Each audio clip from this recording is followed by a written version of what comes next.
Spoken ইংলিশের আরেকটি সম্পূর্ণ নতুন ভিডিও নিয়ে তোমাদের সামনে উপস্থিত হয়েছি। দেখো, এটি আমার 40তম পার্ট। এর আগে আমি 39টি পার্ট আমি আপলোড করেছি। আশা করছি ভিডিওগুলো তোমরা সবই দেখেছো এবং ভিডিওগুলি ভালো লেগেছে। ভিডিওগুলো কিন্তু খুবই গুরুত্বপূর্ণ। তোমরা যারা স্পোকেন ইংলিশ শিখতে চাও, বিভিন্ন জায়গায় কাজে, তারপরে অফিসে, চাকরি ক্ষেত্রে বিভিন্ন জায়গায় স্পোকেন ইংলিশ শিখতে চাও বা ব্যবহার করতে চাও, তাদের জন্য কিন্তু খুবই গুরুত্বপূর্ণ। অর্থাৎ ভিডিওগুলো তোমরা দেখে নিও, অবশ্যই ভালো লাগবে, কথা দিলাম। আর চলো, এটি আমার আজকের চতুর্থ অভিযান। এই চতুর্থ অভিযানে আমি কি শুরু করতে চলেছি? নিমন্ত্রণ। অর্থাৎ নিমন্ত্রণমূলক কথাবার্তায় কীভাবে স্পোকেন ইংলিশের সাহায্যে কাউকে নিমন্ত্রণ করা যায়। দেখো, প্রথমে আমি আসি, অনুগ্রহ করে ভেতরে আসুন, please come in, please come in please, অথবা প্লিজ এন্টার। অনুগ্রহ করে কোনো ঠান্ডা পানীয় নিন, please have something to cold. আপনি কি দয়া করে এখানে আসবেন? Will you please come over here. আসুন, বেড়ানো যাক একটু, come for a walk please, অথবা লেটস হ্যাভ এ স্ট্রল। আপনি কি আমাদের সঙ্গে সিনেমা দেখতে যাবেন? Would you like to come with us to the cinema.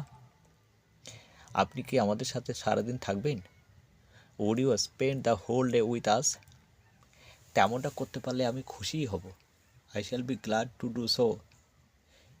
ইসো, বাসে যাওয়া যাক, লেটস গো বাই বাস। আপনি কি আমার সঙ্গে নাচে যোগ দেবেন? Would you join me with the dance. না, আমি নাচি না। No, I don't dance. আপনি তাস খেলবেন? Would you like to play cards. আর সে রোববার আমাদের সঙ্গে দিনভর থাকুন না, বেশ আনন্দ করা যাবে। দেখো, সেন্টেন্সগুলো, প্রত্যেকটা বাক্য তোমরা খুব লক্ষ্য করো, এখানে কিন্তু সবটাই ইনভাইটেশন, অর্থাৎ নিমন্ত্রণ, আমন্ত্রণ জানানো হচ্ছে। এখানে হচ্ছে, দেখো, I invite you to spend the next Sunday with my family. এই নিমন্ত্রণ পত্রটি রইল। Here is an invitation card for you. রাতে খাওয়া নিমন্ত্রণের জন্য ধন্যবাদ। আমরা সময় মতো আসবার চেষ্টা করব। Thanks for your invitation to dinner. We shall try to be punctual. আপনার নিমন্ত্রণ গ্রহণ করতে না পারার জন্য দুঃখিত। আমাকে স্মরণ করার জন্য ধন্যবাদ। I regret my inability to accept your invitation for dinner. Thank you for kind remembrance. তাহলে তোমরা দেখলে যে কীভাবে নিমন্ত্রণ, অর্থাৎ ইনভাইটেশন করার সময় স্পোকেন ইংলিশের সাহায্যে ব্যবহার করা হয়। তাহলে আজকে ভিডিওটা এ পর্যন্ত থাকলো।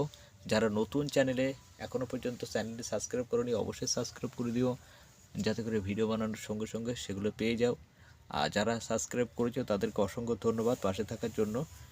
আর অবশেষে বলবো, ভিডিওটি কেমন লাগলো অবশ্যই জানাবে, এবং কি তোমাদের আরও বেশি কী কী চাও সেটাও তোমরা বলবে, আমি বানানোর চেষ্টা করব।